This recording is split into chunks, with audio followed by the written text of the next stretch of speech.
Welcome back to Lost Scrolls Archive.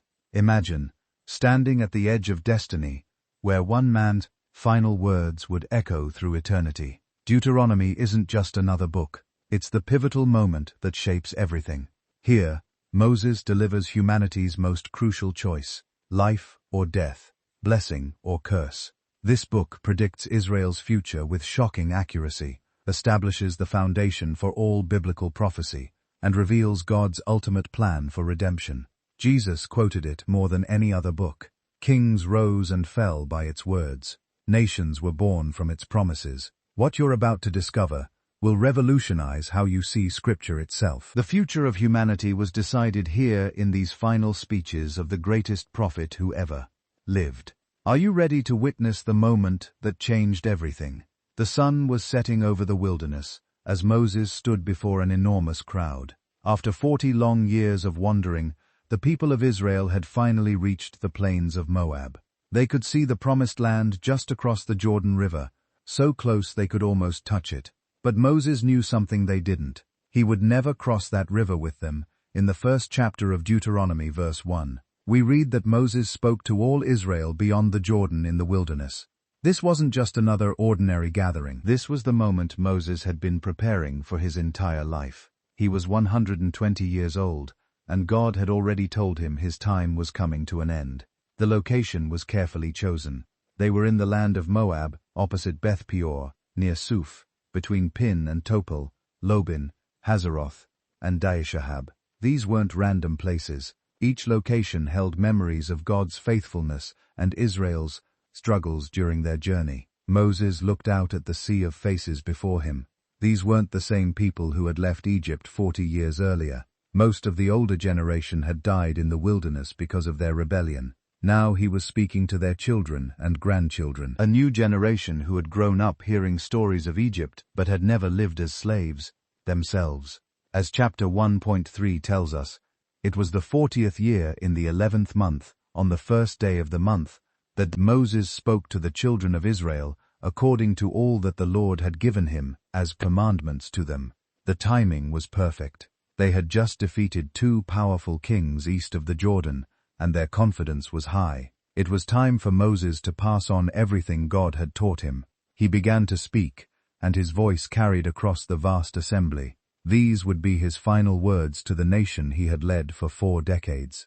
Every word mattered. Every story he was about to tell would shape how they understood their identity and their future. Moses' mind drifted back to where it all began. Mount Horeb, the mountain of God. That's where everything changed for Israel. As he recounted in chapter 1 verse 6, the Lord their God spoke to them at Horeb, saying they had dwelt long enough at this mountain. Picture the scene.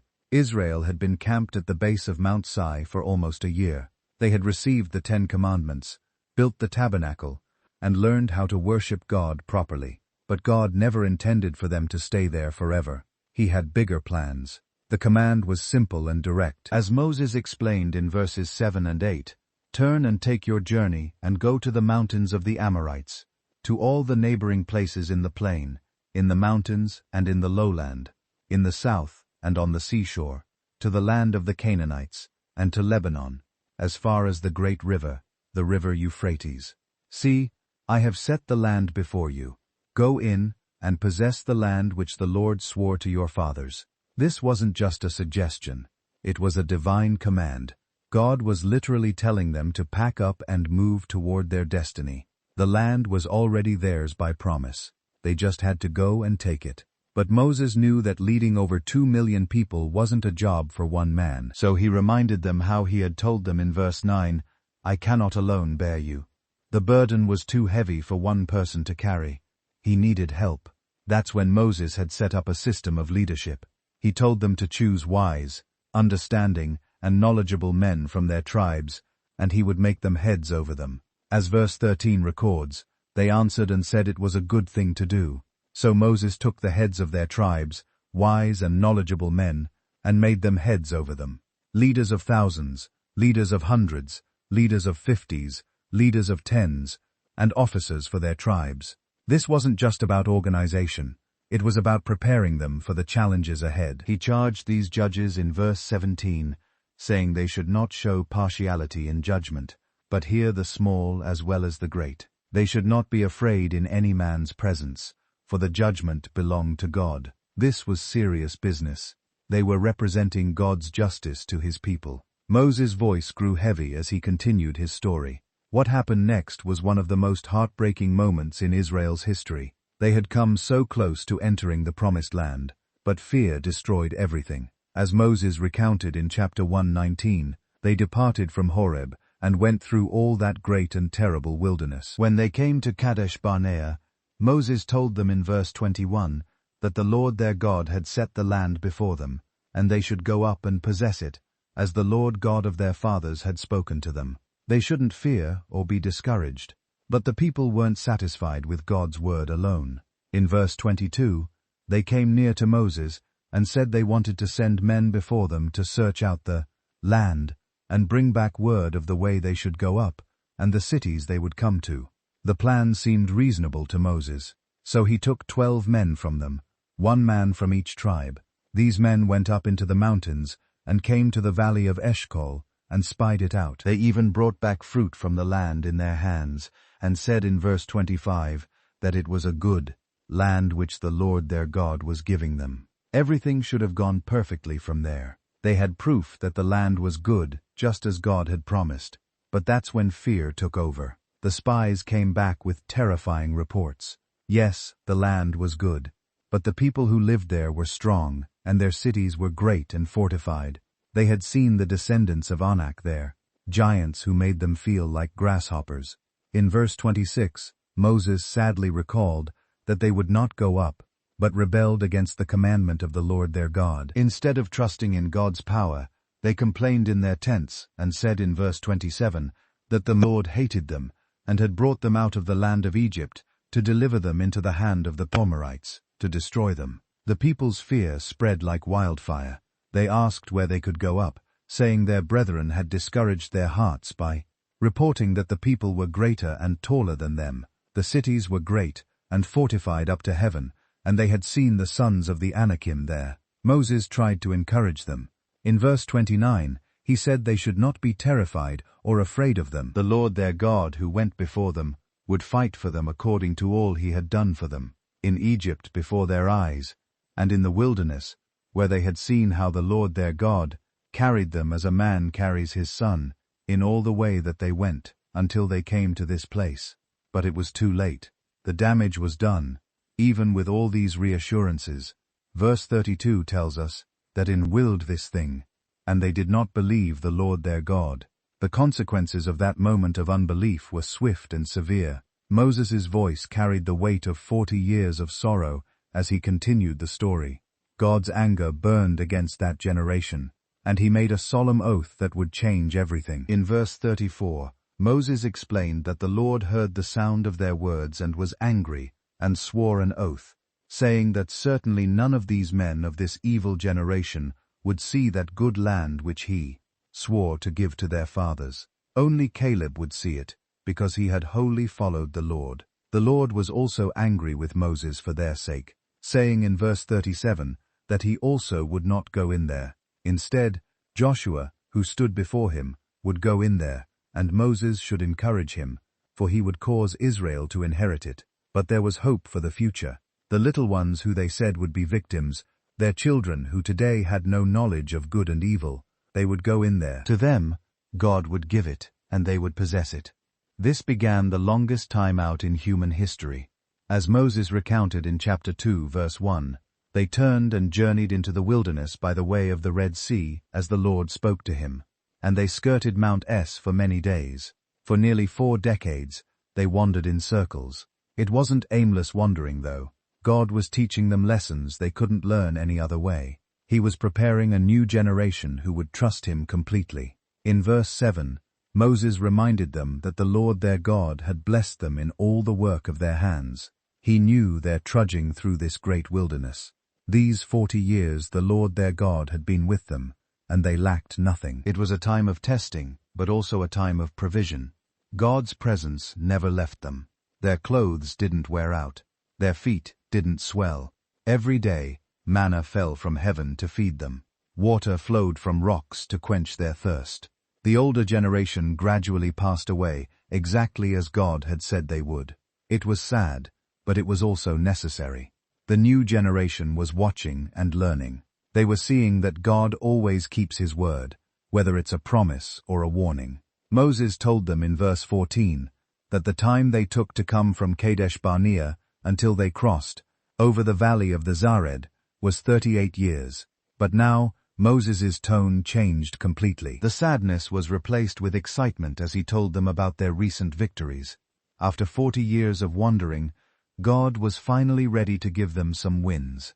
The time of discipline was over, and the time of conquest was beginning. As they approached the land of the Amorites, Moses told them in chapter 2:24 that they should rise, take their journey, and cross over the river Arnon. God had given into their hand Sihon the Amorite, king of Heshbon, and his land. They should begin to possess it and engage him in battle. This was the moment everything changed. For 40 years, they had been told to avoid conflict with other nations.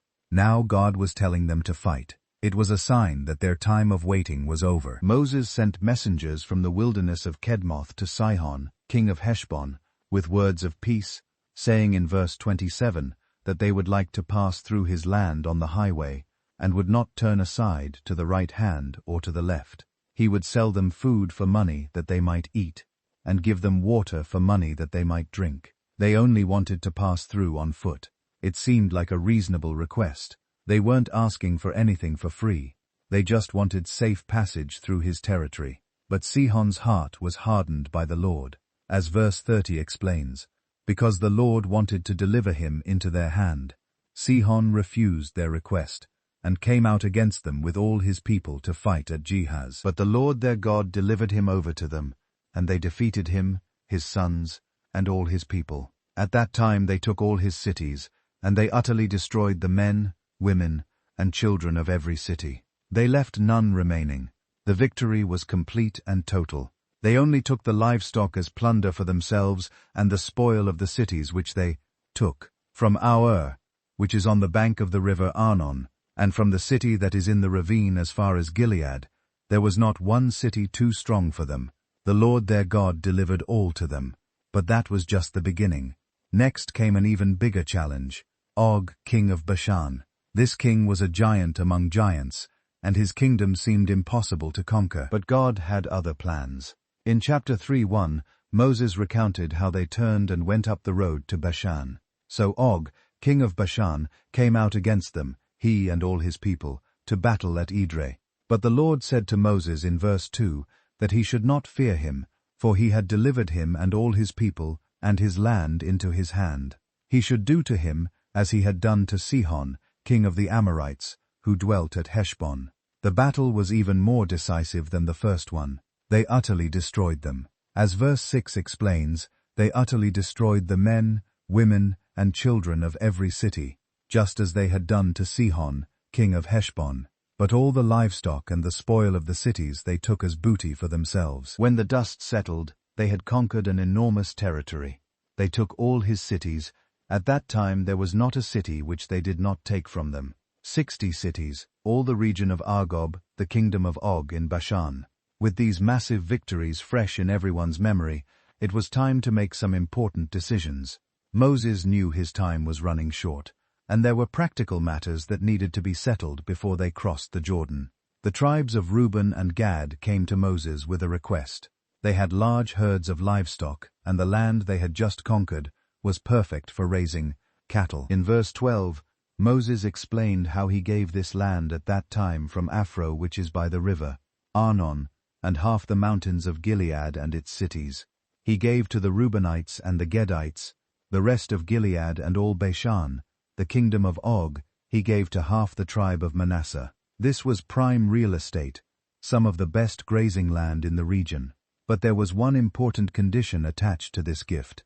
Moses commanded them at that time, saying in verse 18 that the Lord their God had given them this land to possess. All who were men of valor should cross over armed before their brethren, the children of Israel. Only their wives, their little ones, and their livestock should stay in the cities which he had given them until the Lord had given rest to their brethren as to them.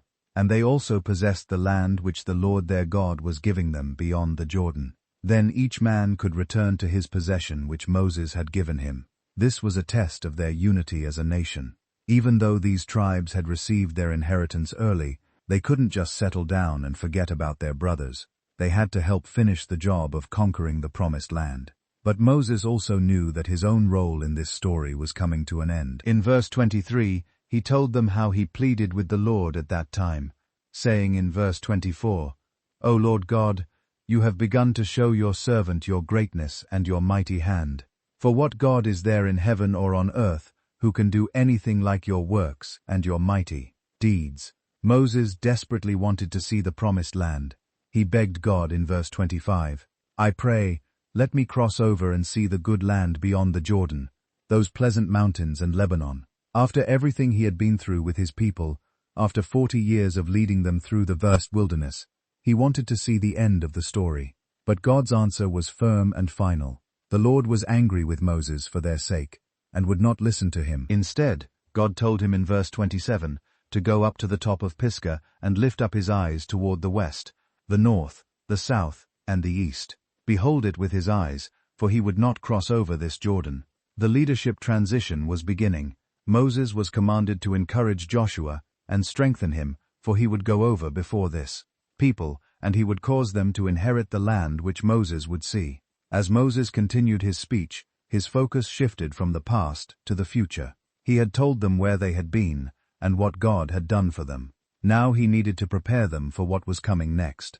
The lessons of the wilderness were about to be tested in a whole new way. In chapter 4, verse 1, Moses' voice became urgent. "Now, O Israel, listen to the statutes and the judgments which I teach you to observe, that you may live and go in and possess the land which the Lord God of your fathers is giving you." This wasn't just good advice.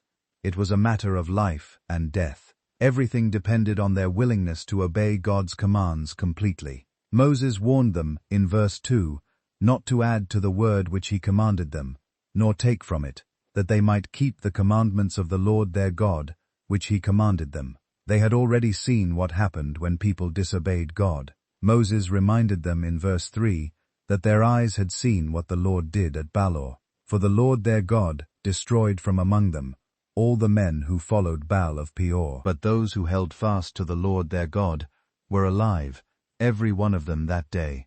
The contrast couldn't be clearer. Obedience led to life and blessing. Disobedience led to death and destruction. There was no middle ground with God. Moses told them in verse 5 that he had taught them statutes and judgments, just as the Lord his God commanded him that they should act according to them in the land which they were going to possess. This wasn't human wisdom. This was divine instruction for how to live successfully in the promised land. He encouraged them in verse 6 to observe and do them carefully, for this would be their wisdom and their understanding in the sight of the peoples who would hear all these statutes and say, "Surely this great nation is a wise and understanding people." Other nations would be watching them. If they followed God's laws, the whole world would see the difference and be amazed. They would become a living advertisement for the wisdom and goodness of their God. Moses asked them in verse 7, "For what great nation is there that has God so near to it as the Lord our God is to us? For whatever reason we may call upon him, no other people in history had ever experienced the kind of relationship with God that Israel enjoyed. And what great nation was there that had such statutes and righteous judgments as all this law, which Moses set before them that day?" God's laws weren't burdensome restrictions. They were the secret to national success and prosperity. But Moses also gave them a sobering warning. He told them in verse 9 to take heed to themselves and diligently keep their souls lest they forget the things their eyes had seen. Unless they depart from their hearts all the days of their lives, they should teach them to their children and their grandchildren. Before Moses finished this section of his speech, he needed to address some practical matters and remind them of the foundation of their relationship with God. The conquest was coming, but they needed to be prepared for life after the victory. In verse 41, Moses set apart 3 cities on the east side of the Jordan toward the rising of the sun, that the manslayer might flee there, who kills his neighbor unintentionally, without having hated him in time past.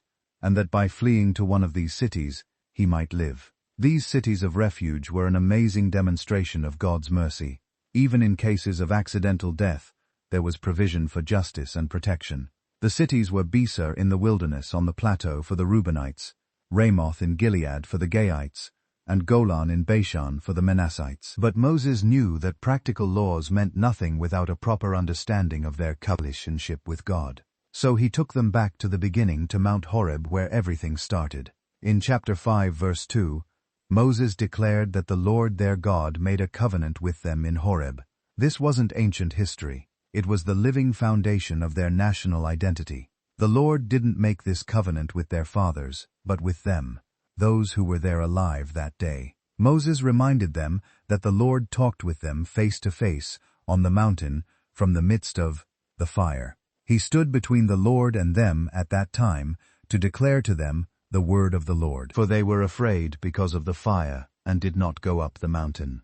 Then Moses repeated the 10 Commandments in full, exactly as God had spoken them from the mountain. These weren't suggestions or guidelines. They were the fundamental laws that would govern their society. When Moses finished reciting them, he told them in verse 22 that these words the Lord spoke to all their assembly in the mountain from the midst of the fire, the cloud and the thick darkness with a loud voice, and he added no more.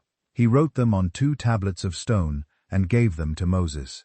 The people's response to hearing God's voice directly was immediate and intense. In verse 24, they said that the Lord their God had shown them his glory and his greatness, and they had heard his voice from the midst of the fire. They had seen that day that God speaks with man, yet he still lives. But they were also terrified. They asked Moses in verse 25 why they should die, for this great fire would consume them.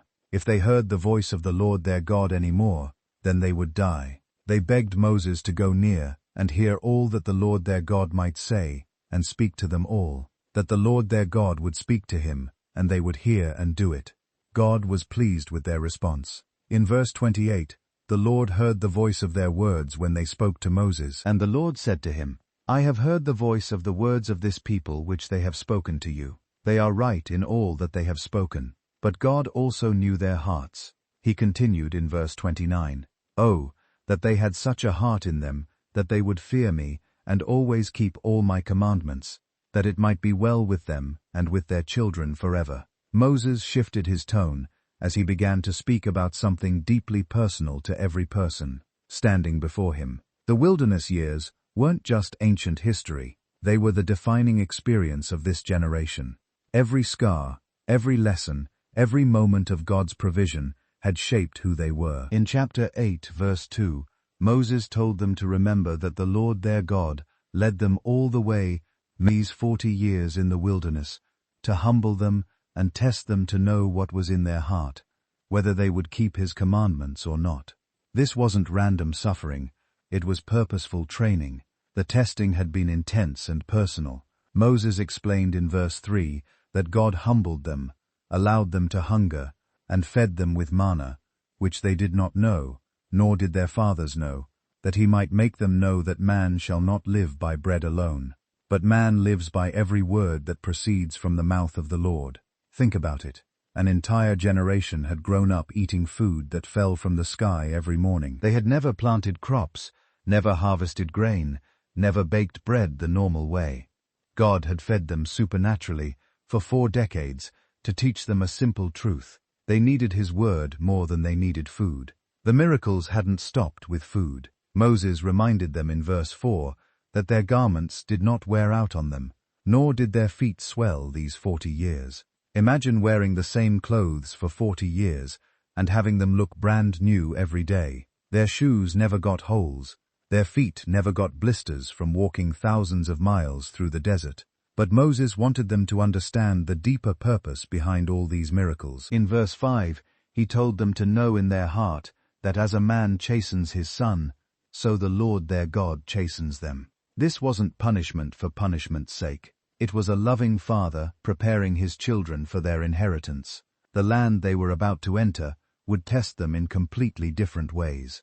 Moses described it in verse 7 as a good land, a land of brooks of water, of fountains and springs that flow out of valleys and hills. It was a land of wheat and barley, of vines and fig trees and pomegranates, a land of olive oil and honey. It was a land in which they would eat bread without scarcity, in which they would lack nothing. But this abundance would bring its own dangers. Moses warned them in verse 11 to beware that they did not forget the Lord their God by not keeping his commandments, his judgments, and his statutes which he commanded them that day. As Moses looked toward the future, he could see a dangerous trap waiting for them. Success had a way of making people forget where their strength really came from. He had seen it happen before, and he was determined to warn them about it. In chapter 9, verse 1, Moses told them to hear, O Israel, they were to cross over the Jordan today, and go in to dispossess nations greater and mightier than themselves, cities great and fortified up to heaven. The people they were about to face weren't weak or defenseless. They were powerful and well-established. The Anakim were there, the same giants that had terrified their parents' generation. Moses acknowledged in verse 2 that these were a people great and tall, the descendants of the Anakim whom they knew and of whom they heard it said, "Who can stand before the descendants of Anak?" But Moses had incredible news for them. In verse 3, he declared that they should understand today that the Lord their God was the one who crossed over before them as a consuming fire. He would destroy them and bring them down before them. So they would drive them out and destroy them quickly as the Lord had said to them. This was the key truth they needed to remember. The victory wouldn't come from their own strength or skill. God would win the battles for them just as he had done with Sihon and Og. But Moses knew human nature too well. He warned them in verse 4 not to speak in their heart after the Lord their God had cast them out from before them, saying that because of their righteousness, the Lord had brought them in to possess this land. The truth was exactly the opposite. It was because of the wickedness of these nations that the Lord was driving them out from before them.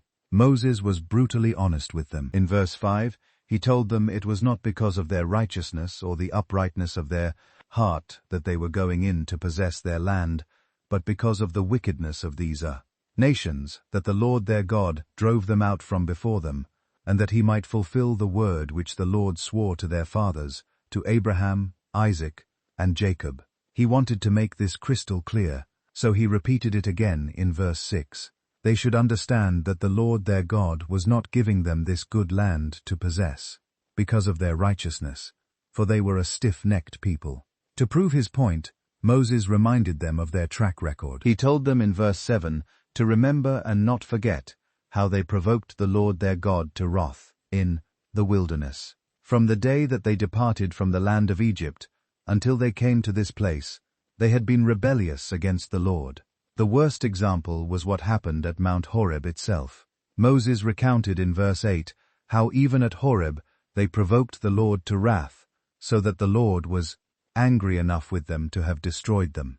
This was at the very place where they had received the 10 Commandments, and they had immediately broken them by making a golden calf. Moses' voice grew softer as he remembered one of the most painful moments of his entire life. He had gone up on the mountain to receive God's law, only to come down and find the people worshipping an idol. What happened next showed both the terror of God's judgment and the miracle of his mercy. In verse 9, Moses explained that when he went up into the mountain to receive the tablets of stone, the tablets of the covenant which the Lord made with them, he stayed on the mountain 40 days and 40 nights. He neither ate bread nor drank water during this entire time. The Lord delivered to him 2 tablets of stone written with the finger of God, and on them were all the words which the Lord had spoken to them on the mountain from the midst of the fire in the day of the assembly. But when Moses came down from the mountain, what he saw broke his heart. Moses told them in verse 12 that the Lord said to him to arise and go down quickly from there, for their people whom he brought out of Egypt had acted corruptly. They had turned aside quickly from the way which he commanded them, and had made themselves a molded image. God's anger was terrifying. In verse 14, the Lord told Moses to let him alone, that he might destroy them and blot out their name from under heaven, and he would make of Moses a nation mightier and greater than they. But Moses did something incredible. Instead of accepting God's offer to make him the father of a new nation, He interceded for the people. He fell down before the Lord, as at the first 40 days and 40 nights. He neither ate bread nor drank of water, because of all their sin which they committed in doing wickedly in the sight of the Lord, to provoke him to anger. Moses was terrified for them. In verse 19, he said he was afraid of the anger and hot displeasure with which the Lord was angry with them to destroy them. But the Lord listened to him at that time also. The prayer worked. God's mercy triumphed over his wrath. In chapter 10:1, the Lord told Moses to hewts of stone like the first, and come up to him on the Scapa mountain and make himself an ark of wood.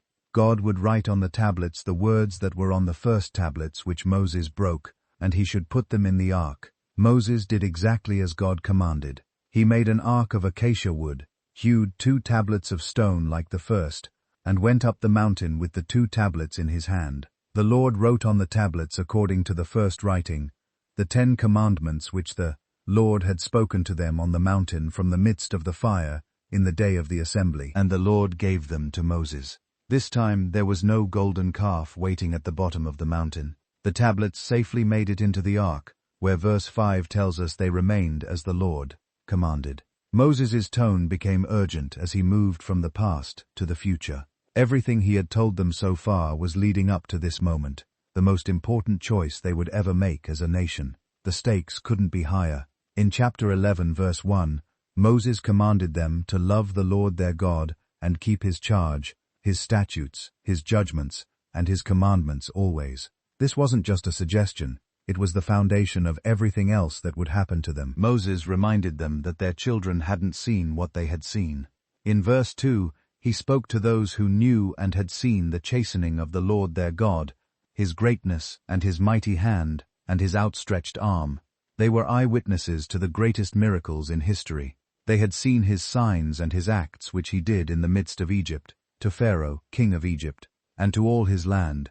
They had seen what he did to the army of Egypt, to their horses and their chariots, how he made the waters of the Red Sea overflow them as they pursued after them, and how the Lord had destroyed them to this day. They had also seen what God did to their own people when they rebelled. Moses reminded them in verse 6 of what he did to Dathan and Abiram, the sons of Eliab, the son of Reuben, how the earth opened its mouth and swallowed them up, their households, their tents, and all the substance that was in their possession in the midst of all Israel. With all this evidence before them, Moses laid out the choice.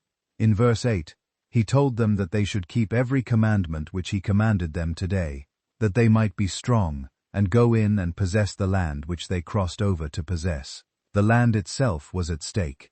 Moses described it in verse 10 as not like the land of Egypt from which they had come, where they swed their seed and watered it by foot as a vegetable garden. Instead, verse 11 tells us it was a land of hills and valleys which drank water from the rain of heaven. It was a land for which the Lord their God cared. The eyes of the Lord their God were always on it, from the beginning of the year to the very end of Canaan. But this blessing came with conditions. In verse 13, Moses explained that if they carefully obeyed his commandments, which he commanded them that day, to love the Lord their God, and serve him with all their heart and with all their soul, then he would give them the rain for their land in its season, the early rain and the latter rain, that they might gather in their grain, their new wine, and their oil. The alternative was terrifying. Moses warned them in verse 16 to take heed to themselves, lest their heart be deceived, and they turn aside and serve other gods and worship them, lest the Lord's anger be aroused against them. And he shut up the heavens so that there be no rain, and the land yield no produce, and they perish quickly from the good land which the Lord was giving them. Moses now addressed a crucial issue that would determine how they worshipped God in the promised land. Up until this point, they had worshipped at the tabernacle in the wilderness. But once they entered the land, everything would change. In chapter 12:2, Moses commanded them to utterly destroy all the places where the nations which they would dispossess serve their gods, on the high mountains, and on the hills, and under every green tree. These pagan worship sites had to be completely eliminated. They were to destroy their altars, break their sacred pillars, burn their wooden images with fire, cut down the carved images of their gods, and destroy their names from that place. The contamination of false worship had to be removed entirely. But Moses made it clear in verse 4 that they should not worship the Lord their God with such things. God had a different plan for how he wanted to be worshipped. In verse 5, Moses explained that they should seek the place where the Lord their God would choose, out of all their tribes, to put his name for his dwelling place, and there they should go.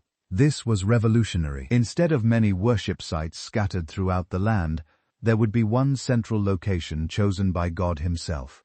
To that place, they would bring their burnt offerings, their sacrifices, their tithes, the heave offerings of their hands, their vowed offerings, their free will offerings, and the firstborn of their herds and flocks. There they would eat before the Lord their God, and they would rejoice in all to which they had put their hand, they and their households, in which the Lord their God had blessed them. This was completely different from how they had been living. Moses told them in verse 8 that they should not do according to all the things that they were doing. There that day, every man doing whatever was right in his own eyes. In the wilderness, worship had been somewhat informal, but in the Promised Land, everything had to be centralized and organized. Moses emphasized this point again in verse 11. Then there would be the place where the Lord their God would choose to make his name abide. There they would bring all that he commanded them, their burnt offerings, their sacrifices, their tithes, the heave offerings of their hands, and all their choice offerings which they vowed to the Lord. However, Moses made it clear that this didn't mean they could only eat meat at the central sanctuary. In verse 15, he explained that they could slaughter and eat meat within all their gates, whatever their heart desired, according to the blessing of the Lord their God, which he had given them. Both the unclean and the clean could eat of it, of the gazelle and the deer alike. The key restriction was about blood. Moses commanded them in verse 16 that they should not eat the blood. They should pour it on the earth like water. This command would be repeated several times, because it was so important to God. Moses' voice grew stern as he addressed one of the greatest dangers they would face in the Promised Land. The pagan nations around them would try to seduce them away from the true God through false prophets, lying signs, and even family pressure. In chapter 13 verse 1, Moses warned them that if a prophet or a dreamer of dreams arose among them and gave them a sign or a wonder, and the sign or the wonder came to pass, of which he spoke to them, saying, "Let us go after other gods, which they had not known, and let us serve them." They should not listen to the words of that prophet or that dreamer of dreams. This was a crucial test. Even if someone performed genuine miracles, if they used those miracles to lead people away from God, they were false prophets. Moses explained in verse 3 that the Lord their God was testing them to know whether they loved the Lord their God with all their heart and with all their soul. The response to false prophets had to be swift and decisive. In verse 5, Moses commanded that such a prophet, or that dreamer of dreams, should be put to death, because he had spoken in order to turn them away from the Lord their God, who brought them out of the land of Egypt and redeemed them from the house of bondage, to entice them from the way in which the Lord their God commanded them to walk. But the temptation to worship other gods might come from even closer sources. Moses warned them in verse 6 that if their brother, the son of their mother, their son or their daughter, the wife of their bosom, or their friend, who was as their own soul, secretly enticed them, saying, "Let us go and serve other gods," which they had not known, neither they nor their fathers, they should not consent to him or listen to him. The command was shocking in its severity. Moses told them in verse 8 that they should not spare him or conceal him, but they should surely kill him. Their hand should be first against him to put him to death, and afterward the hand of all the people. They should stone him with stones until he died, because he sought to entice them away from the Lord their God who brought them out of the land of Egypt from the house of bondage. Even entire cities could become corrupted. Moses warned them in verse 12 that if they heard someone say in one of their cities, which the Lord their God gave them to dwell in, that corrupt men had gone out from among them and enticed the inhabitants of their city, saying, "Let us go and serve other gods," they should inquire, search out, and ask diligently. If the report turned out to be true and certain that such an abomination was committed among Verse 15 commanded them to utterly destroy that city with the edge of the sword, destroying it entirely, and all that was in it, and its livestock with the edge of the sword.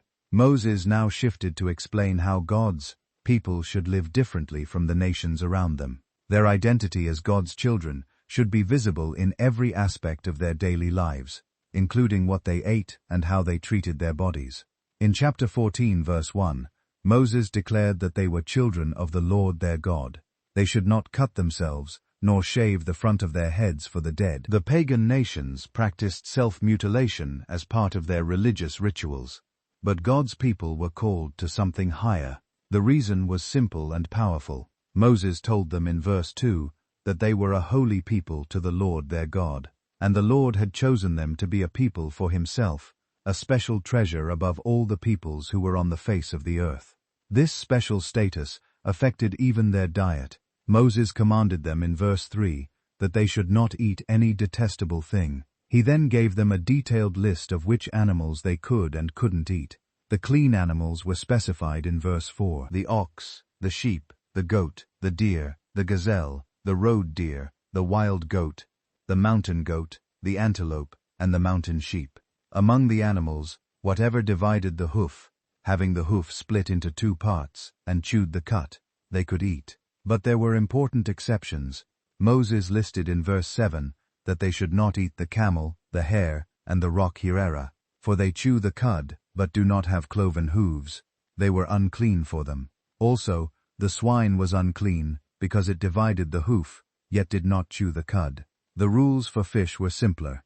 In verse 9, Moses said they could eat all that had fins and scales, but whatever did not have fins and scales, they should not eat. It was unclean for them. Birds had their own categories. Moses told them in verse 11 that they could eat all clean birds, but he listed many that were forbidden, including the eagle, the vulture, the buzzard, the red kite, the falcon, the kite after their kinds, every raven after its kind, the ostrich, the short-eared owl, the seagull, and the hawk after their kinds. The reason for these dietary laws wasn't explained in detail, but the principle was clear. God's people were to be different from everyone else, even in the most basic aspects of daily life, like eating. Moses concluded this section by explaining God's economic system for the Promised Land. This wasn't just about money. It was about creating a society where worship was supported and no one was left behind. In verse 22, Moses commanded them to truly tithe all the increase of their grain that the field produced year by year. The tithe wasn't optional. It was a fundamental part of their covenant relationship with God. But this tithe had a specific purpose. Moses explained in verse 23 that they should eat before the Lord their God in the place where he chose to make his name abide the tithe of their grain, and their new wine, and their oil of the dawn, firstborn of their herds, and their flocks, that they might learn to fear the Lord their God, always. However, Moses recognized that not everyone would live close to the central sanctuary. In verse 24, he said that if the journey was too long for them, so that they were not able to carry the tithe, or if the place where the Lord their God chose to put his name was too far from them, when the Lord their God had blessed them, then they should exchange it for money. This money system was practical and flexible. In verse 25, Moses told them to take the money in their hand and go to the place which the Lord their God chose. There they could spend that money for whatever their heart desired, for oxen or sheep, for wine or similar drink, for whatever their heart desired. They should eat there before the Lord their God, and they should rejoice, they and their household. But Moses added an important reminder in verse 27. They should not forsake the Levite who was within their gates, for he had no part nor inheritance with them. The Levites had given up their tribal inheritance to serve in the temple, so the other tribes needed to support them. Every third year had a special purpose. Moses explained in verse 28 that at the end of every third year, and they should bring out the tithe of their produce of that year, and store it up within their gates. This special tithe had a broader purpose, to care for the most vulnerable members of society. In verse 29, Moses explained that the Levite, because he had no portion nor inheritance with them, and the stranger and the fatherless and the widow who were within their gates, could come and eat and be satisfied, that the Lord their God might bless them in all the work of their hand, which they did. Moses now turned to one of the most revolutionary economic concepts in human history. What he was about to propose would seem impossible to most societies, but it was part of God's plan to create a nation where no one stayed poor forever. In chapter 15 verse 1, Moses declared that at the end of every 7 years, they should grant a release of debts. This wasn't just a suggestion, it was a divine command that would reshape their entire economy. The details were specific and clear. Moses explained in verse 2 that this was the form of the release. Every creditor who had lent anything to his neighbor should release it. He should not require it of his neighbor or his brother because it was called the Lord's release. This rule applied only within their community. In verse 3, Moses clarified that of a foreigner they could require it, but they should give up their claim to what was owed by their brother. The principle was simple. God's people should take care of each other in ways that amaze the world. Moses painted a beautiful picture of what this system could accomplish. In verse 4, he said that there need be no poor among them, for the Lord would greatly bless them, in the land which the Lord their God was giving them to possess as an inheritance. Imagine a society with no permanent poverty. That was God's vision for Israel. But this blessing came with a condition. Moses continued in verse 5 that this would only happen if they carefully obeyed the voice of the Lord their God, to observe with care all these commandments which he commanded them today. Moses could see into the future and knew that some people would try to get around this law. He warned them in verse 9 to beware, lest there be a wicked thought in their heart, saying that the 7th year, the year of release, was at hand, and their eye be evil against their poor brother, and they give him nothing, and he cry out to the Lord against them, and it becomes sin among them. Instead, their attitude should be generous. Moses commanded them in verse 10 to give to him freely, and their heart should not be grieved when they gave to him, because for this thing the Lord their God would bless them in all their works, and in all to which they put their hand. Moses was realistic about human nature. In verse 11, he acknowledged that the poor would never cease from the land. Therefore, he commanded them to open their hand wide to their brother, to their poor and their needy in their land. The law also addressed Hebrew servants. Moses explained in verse 12 that if their brother, a Hebrew man or Hebrew woman, was sold to them and served them 6 years, then in the 7th year they should let him go free from them. But they shouldn't send him away empty-handed. The instructions for release were generous beyond belief. In verse 14, Moses commanded them to supply him liberally from their flock, from their threshing floor, and from their winepress. From what the Lord their God had blessed them with, they should give to him. Moses reminded them of their own history to motivate this generosity. In verse 15, he told them to remember that they were slaves in the land of Egypt, and the Lord their God redeemed them. Therefore, he commanded them this thing today. Moses moved from economic laws to the rhythm of worship and justice that would define their new society. The calendar wasn't just about farming seasons. It was about keeping God at the center of everything they did. In chapter 16:1, Moses commanded them to observe the month of Abib and keep the Passover to the Lord their God. For in the month of Abib, the Lord their God brought them out of Egypt by night. This was their Independence Day, their most important celebration. The Passover had to be celebrated at the central sanctuary. Moses instructed them in verse 2 to sacrifice the Passover to the Lord their God from the flock, and the herd in the place where the Lord chose to put his name. The details mattered. Moses told them in verse 3 that they should eat no leavened bread with it. 7 days they should eat unleavened bread with it, that is, the bread of affliction. For they came out of the land of Egypt in haste, that they might remember the day in which they came. Out of the land of Egypt all the days of their life. 7 weeks later came another celebration. Moses commanded them in verse 9 to count 7 weeks for themselves. They should begin to count the 7 weeks from the time they began to put the sickle to the grain. Then they should keep the Feast of Weeks to the Lord their God with the tribute of a free will, offering from their hand, which they should give as the Lord their God blessed them. The fall brought the final major festival. Moses told them in verse 13 that they should observe the Feast of Tabernacles 7 days. when they had gathered from their threshing floor and from their winepress.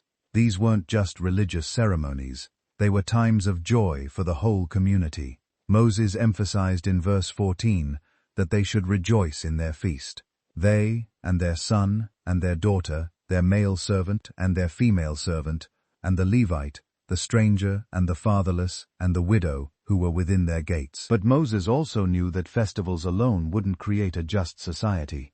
They needed good judges throughout the land. In verse 18, he commanded them to appoint judges and officers in all their gates, which the Lord their God gave them according to their tribes, and they should judge the people with just judgment. The standards for justice were absolute. Moses told them in verse 19 that they should not pervert justice. They should not show partiality, nor take a bribe. For a bribe blinds the eyes of the wise and twists the words of the righteous. The goal was simple but profound. In verse 20, Moses declared that they should follow what was altogether just, that they might live and inherit the land which the Lord their God was giving them. Moses understood that a nation needed clear leadership structure, but he also knew the dangers of giving anyone too much power. What he outlined next would prevent tyranny while ensuring effective government. In chapter 17 verse 8, Moses addressed the reality that some legal cases would be too difficult for local judges. If a matter arose which was too hard for them in judgment, between degrees of guilt for bloodshed, between one judgment or another, or between one punishment or another, which were matters of controversy within their gates, then they should arise and go up to the place which the Lord their God chose. The highest court would be at the central sanctuary. Moses explained in verse 9 that they should come to the priests, the Levites, and to the judge there in those days, and inquire of them. They would pronounce upon them the sentence of judgment. The authority of this supreme court was absolute. In verse 10, Moses commanded that they should do according to the sentence which those of that place which the Lord chose would pronounce upon them. They should observe to do according to all that they informed them. But Moses looked even further into the future and saw that Israel would eventually want a king like other nations. When that time came, there would be strict rules. In verse 14, Moses anticipated that when they came to the land which the Lord their God was giving them and possessed it and dwelt in it, and said that they would set a king over them like all the nations that were around them, they would be allowed to do so. However, not just anyone could be king. Moses specified in verse 15 that they could set a king over them whom the Lord their God chose. One from among their brethren they should set as king over them. They could not set a foreigner over them who was not their brother. The restrictions on royal power were revolutionary for the ancient world. Moses commanded in verse 16 that the king should not multiply horses for himself, nor cause the people to return to Egypt to multiply horses. For the Lord had said to them that they should not return that way again. Personal restraint was also required. In verse 17, Moses said the king should not multiply wives for himself, lest his heart turn away, nor should he greatly multiply silver and gold for himself. Most importantly, the king had to be subject to God's law. Moses commanded in verse 18 that when he sat on the throne of his kingdom, he should write for himself a copy of this law in a book from the one before the priests, the Levites. The priests had their own specific role.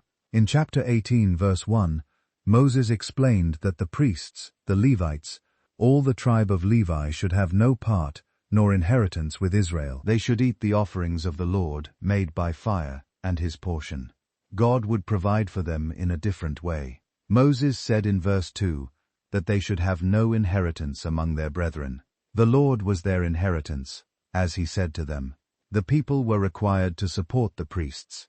Moses specified in verse 3 that this should be the priest's due from the people, from those who offered a sacrifice, whether it was bull or sheep. They should give to the priest the shoulder, the cheeks, and the stomach.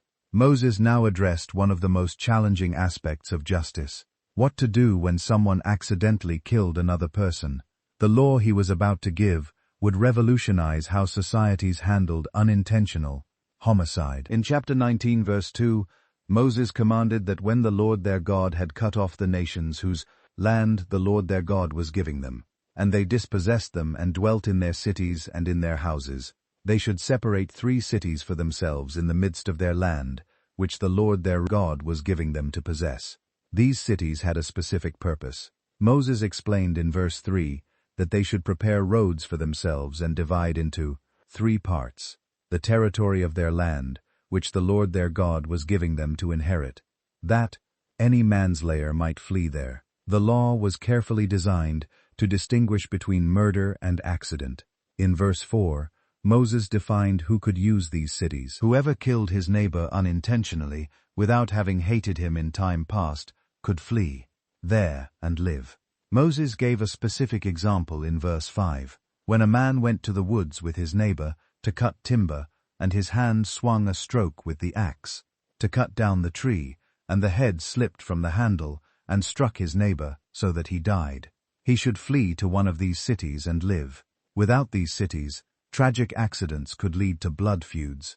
Moses explained in verse 6 that otherwise the avenger of blood, while his anger was hot, might pursue the manslayer and overtake him, because the way was long, and kill him, though he was not deserving of death, since he had not hated the victim in time past. But Moses also looked to the future when Israel would expand. In verse 8, he said that if the Lord their God enlarged their territory as he swore to their fathers, and gave them the land which he promised to give to their fathers, and if they kept all these commandments and did them which he commanded them today, to love the Lord their God, and to walk always in his ways, then they should add 3 more cities for themselves besides these 3. However, these cities weren't meant to protect murderers. Moses was clear in verse 11 that if anyone hated his neighbor, lay in wait for him, rose against him, and struck him mortally so that he died, and he fled to one of these cities, then the elders of his city should send and bring him from there, and deliver him over to the hand of the avenger of blood, that he might die. The protection of innocent life required strict standards of evidence. Moses established in verse 15 that one witness should not rise against a man concerning any iniquity or any sin that he committed. By the mouth of 2 or 3 witnesses, the matter should be established. False witnesses were dealt with severely. Moses commanded in verse 18 that the judges should make careful inquiry. And indeed, if the witness was a false witness who had testified falsely against his brother, then they should do to him as he thought to have done to his brother. So they would put away the evil from among them. Moses turned to a topic that would soon become very relevant: how God's people should conduct themselves in war. The rules he was about to give would make Israel's military practices unique among all ancient nations. In chapter 20 verse 1, Moses told them that when they went out to battle against their enemies and saw horses and chariots and people more numerous than they should not be afraid of them. For the Lord their God, who brought them up from the land of Egypt, was with them. Before any battle, there would be a special ceremony. Moses explained in verse 2 that when they were on the verge of battle, the priest should approach and speak to the people. The priest would say to them in verse 3, "Hear, O Israel, today you are on the verge of battle with your enemies. Do not let your heart faint, do not be afraid, and do not tremble or be terrified because of them." The reason for confidence was clear. In verse 4, the priest would continue, "For the Lord your God is he who goes with you to fight for you against your enemies, to save you." But not everyone was required to fight. Moses outlined several exemptions in verse 5. The officers would speak to the people, saying, "What man is there who has built a new house and has not dedicated it? Let him go and return to his house, lest he die in the battle, and another man dedicated." The exemptions continued in verse 6. Also, "What man is there who has planted a vineyard and has not eaten of it? Let him go and return to his house, lest he die in the battle and another man eat of it." Even personal relationships mattered. In verse 7 Moses added, "And what man is there who is betrothed to a woman and has not married her? Let him go and return to his house, lest he die in the battle and another man marry her." Fear was also grounds for exemption. The officers would say in verse 8, "What man is there who is fearful and faint-hearted? Let him go and return to his house, lest the heart of his brethren faint like his heart." The rules for siege warfare were surprisingly merciful. Moses commanded in verse 10 that when they went near a city to fight against it, they should proclaim an offer of peace to it. If the city accepted peace and opened to them, Then all the people who were found in it should become their laborers and serve them. However, if the city refused peace, they would besiege it. Moses explained in verse 12 that if the city would not make peace with them, but made war against them, then they should besiege it. When the Lord their God delivered it into their hands, they should strike every male in it with the edge of the sword. Even in conquest there were limits. Moses commanded in verse 19 that when they besieged a city for a long time while making war against it to take it, they should not destroy its trees by wielding an axe against them. If they could eat of them, they should not cut them down to use in the siege, for the tree of the field was man's food. Moses now addressed some of the most difficult situations a society could face. Crimes without obvious perpetrators in complex family relationships. The laws he gave would ensure that justice was pursued, even in the most challenging circumstances. In chapter 21.1, Moses dealt with a disturbing scenario. If anyone was found slain, lying in the field in the land which the Lord their God was giving them to possess, and it was not known who killed him, then their elders and judges should go out and measure the distance from the slain man to the surrounding cities. The community nearest to the victim had a responsibility. Moses explained in verse 3 that the elders of the city nearest to the slain man should take a ear which had never worked and which had not pulled a yoke. The elders of that city should bring the ear down to a valley with flowing water which was neither plowed nor sown, and they should break the ear's neck there in the valley. This wasn't just a ritual, it was a solemn declaration of innocence. The priests, the sons of Levi, would come near in verse 5. For the Lord their God had chosen them to minister to him and to bless in the name of the Lord. By their word, every controversy and every assault should be settled. All the elders of that city nearest to the slain man would wash their hands over the ear whose neck was broken in the valley. Then they would answer and say in verse 7, Our hands have not shed this blood, nor have our eyes seen it. The prayer that followed was a plea for mercy. In verse 8 they would say, Provide atonement, O Lord, for your people Israel, whom you have redeemed, and do not lay innocent blood to the charge of your people Israel. And atonement would be provided on their behalf for the blood. Moses then addressed marriage laws for wartime. In verse 10, he said that when they went out to war against their enemies, and the Lord their God delivered them into their hands, and they took them captive, and they saw among the captives a beautiful woman, and desired her, and would take her for their wife. Then they should bring her home to their house. But there were specific procedures to follow. Moses commanded in verse 12 that she should shave her head and trim her nails. She should put off the clothes of her captivity, remain in their house, and mourn her father and her mother a full month. After that, they could go into her and be her husband, and she should be their wife. If the marriage didn't work out, the woman still had rights. Moses explained in verse 14 that if they had no delight in her, then they should set her free, but they certainly should not sell her for money.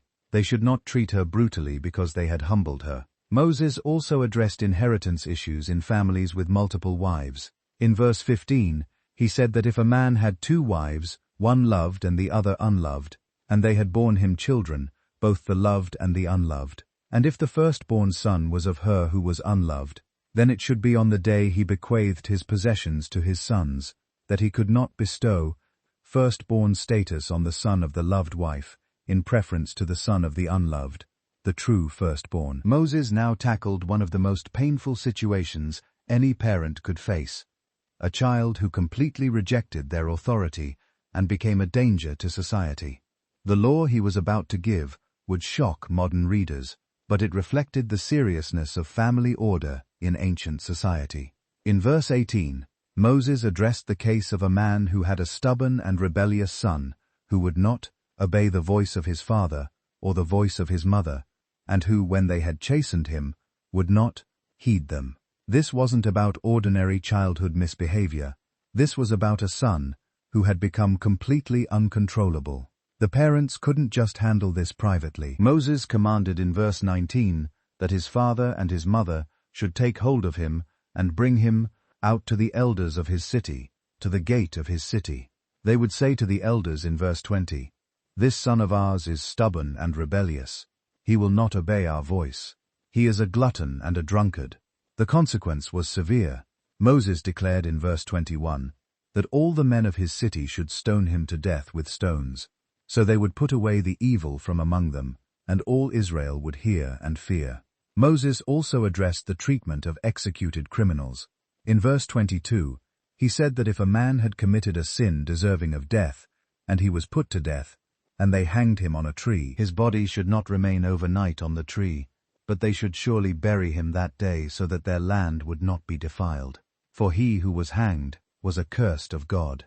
This showed respect for human dignity, even in death. No matter how terrible someone's crime had been, they were still created in God's image, and their body deserved proper treatment. Moses concluded this section of laws by addressing the everyday situations that would test their character as a community. These weren't dramatic cases of murder or rebellion. They were the small choices that would reveal whether they truly cared about each other. The principle of looking out for your neighbor started with the simplest things. Moses would later explain in chapter 22:1 that they should not see their brother's ox or his sheep going astray and hide themselves from them. They should certainly bring them back to their brother. If their brother was not near them, or if they did not know him, then they should bring it to their own house, and it should remain with them until their brother sought it. Then they should restore it to him. This same principle applied to all lost property. Moses would command that they should do the same with their brother's donkey, and so they should do with their brother's garment. With any lost thing of their brother's which he had lost and they had found, they should do likewise. They could not hide themselves. The responsibility extended to helping in times of need. Moses would say that they should not see their brother's donkey or his ox fall down along the road and hide themselves from them. They should surely help him lift them up again. Even clothing would reflect God's created order. Moses would command that a woman should not wear anything that pertained to a man, nor should a man put on a woman's garment, for all who did so were an abomination to the Lord their God. The laws even protected animal life. Moses would say that if they came across a bird's nest along the way, in any tree or on the ground, with young ones or eggs with the mother sitting on the young or on the eggs, they should not take the mother with the young. They should surely let the mother go and take the young for themselves, that it might be well with them, and that they might prolong their days. Moses continued his detailed instructions for life in the Promised Land, focusing on the daily interactions that would define their character as God's people. These weren't grand theological principles, they were practical rules that would touch every aspect of ordinary life.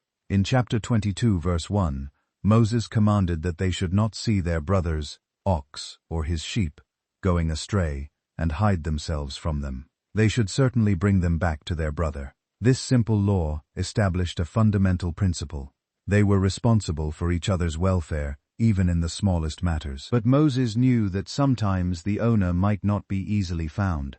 In verse 2, he said that if their brother was not near them, or if they did not know him, then they should bring the animal to their own house, and it should remain with them until their brother sought it. Then they should restore it to him. This principle extended to all lost property. Moses explained in verse 3 that they should do the same with their brother's donkey, and so they should do with their brother's garment, with any lost thing of their brother's, which he had lost and they had found. They should do likewise. They could not hide themselves. The responsibility didn't stop with lost animals. It included helping in emergencies. Moses commanded in verse 4 that they should not see their brother's donkey or his ox fall down along the road and hide themselves from them. They should surely help him lift them up again. Moses then addressed something that might seem unusual to modern readers, but was important to God. In verse 5, he declared that a woman should not wear anything that pertained to a man, nor should a man put on a woman's garment, for all who did so were an abomination to the Lord their God. God had created the male and female for a purpose, and even their clothing should reflect this divine design.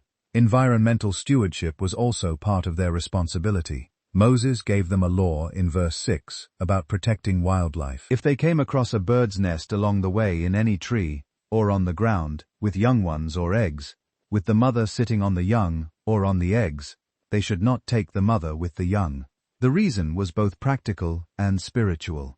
In verse 7, Moses explained that they should surely let the mother go and take the young for themselves, that it might be well with them, and that they might prolong their days. This ensured the species would continue, while still allowing them to use what they needed. Even their buildings had requirements. Moses commanded in verse 8 that when they built a new house, they should make a parapet for their roof, that they might not bring guilt of bloodshed on their house, if anyone fell from it. Safety wasn't optional. It was a moral obligation. Moses addressed agricultural practices in verses 9 to 11. They should not sow their vineyard with different kinds of seed, lest the yield of the seed which they had sown and the fruit of their vineyard be defiled. They should not plow with an ox and a donkey together. They should not wear a garment of different sorts, such as wool and linen mixed together. Finally, Moses gave them a distinctive way to remember God's commands. In verse 12, he told them to make tassels on the four corners of the clothing with which they covered themselves. Moses now turned to laws that would protect the most sacred human relationships. Marriage was the foundation of their society, and these laws would ensure its integrity and protect the innocent from false accusations and abuse. The first scenario Moses addressed was tragic but necessary. In verse 13, he spoke of a man who took a wife, and when he went into her, he detested her and charged her with shameful conduct and brought a bad name on her and said that he took this woman, and when he came to her, he found she was not a virgin. This was a serious accusation that could destroy a woman's life and even lead to her death. Moses provided a way for families to defend their daughters. In verse 15, he explained that the father and mother of the young woman should take and bring out the evidence of the young woman's virginity to the elders of the city at the gate. The father would have the right to speak for his daughter. In verse 16, the father of the young woman would say to the elders that he gave his daughter to this man as wife, and he detested her. The father would continue in verse 17, and look, he has charged her with shameful conduct, saying, I found your daughter was not a virgin, and yet these are the evidences of my daughter's virginity. Then they would spread the cloth before the elders of the city. If the evidence proved the woman's innocence, the man would face severe consequences. Moses explained in verse 18 that the elders of that city should take that man and punish him, and they should find him 100 shekels of silver and give them to the father of the young woman, because he had brought a bad name on a virgin of Israel. Moreover, the false accuser would lose the right to divorce. Moses declared in verse 19 that she should be his wife. He could not divorce her all his days.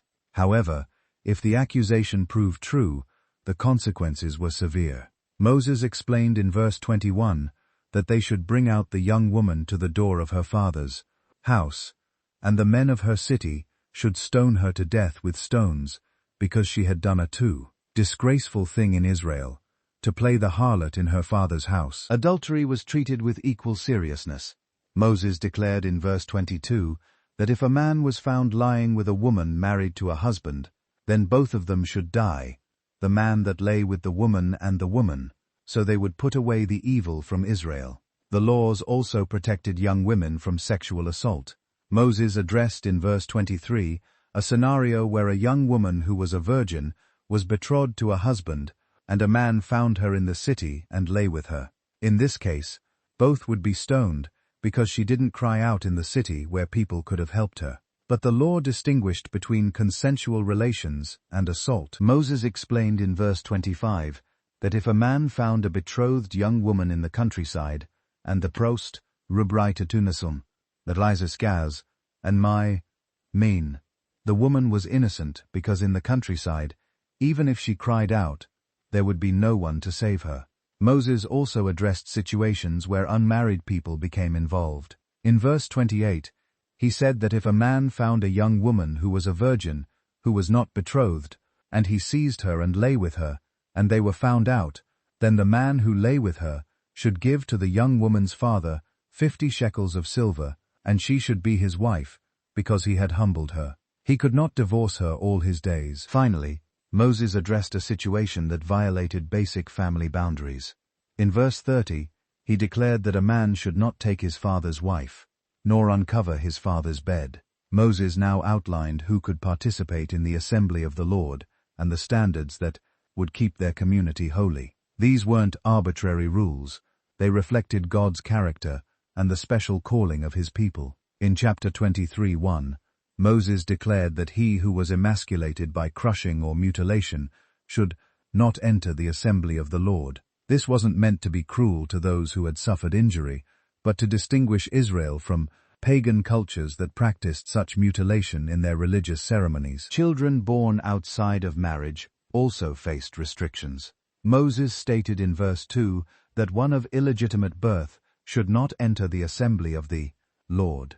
Even to the 10th generation, none of his descendants should enter the assembly of the Lord. Certain nations were permanently excluded because of their actions toward Israel. Moses explained in verse 3 that an Ammonite or Moabitite should not enter the assembly of the Lord. Even to the 10th generation, none of their descendants should enter the assembly of the Lord forever. The reason for this exclusion was their hostility. In verse 4, Moses explained that this was because they did not meet them with bread and water on the road when they came out of Egypt, and because they hired against them Balaam, the son of Beor from Pithor of Mesopotamia, to curse them. But God had turned their intended curse into blessing. Moses reminded them in verse 5 that the Lord their God would not listen to Balaam, but the Lord their God turned the curse into a blessing for them, because the Lord their God loved them. The exclusion of these nations had a purpose.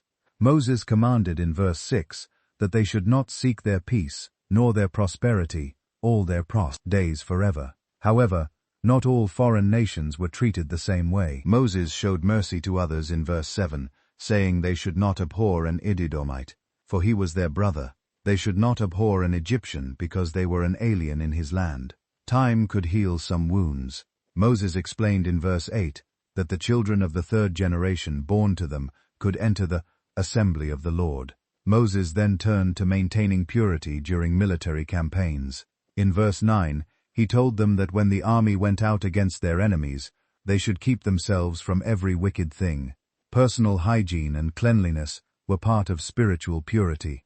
Moses commanded in verse 10 that if there was any man among them who became unclean by some occurrence in the night, then he should go outside the camp. He should not come inside the camp. The process for restoration was specific. In verse 11, Moses explained that when evening came, he should wash with water, and when the sun set, he could come into the camp. Even bodily functions required proper handling. Moses designated in verse 12 that they should have a place outside the camp where they could go out. Among their equipment, they should have an implement. When they sat down outside, they should dig with it and turn and cover their refuse. The reason was spiritual as well as practical. Moses explained in verse 14 that the Lord their God walked in the midst of their camp to deliver them and give their enemies over to them. Therefore, their camp should be holy, that he might see no unclean thing among them and turn away from them. Moses also addressed the treatment of escaped slaves.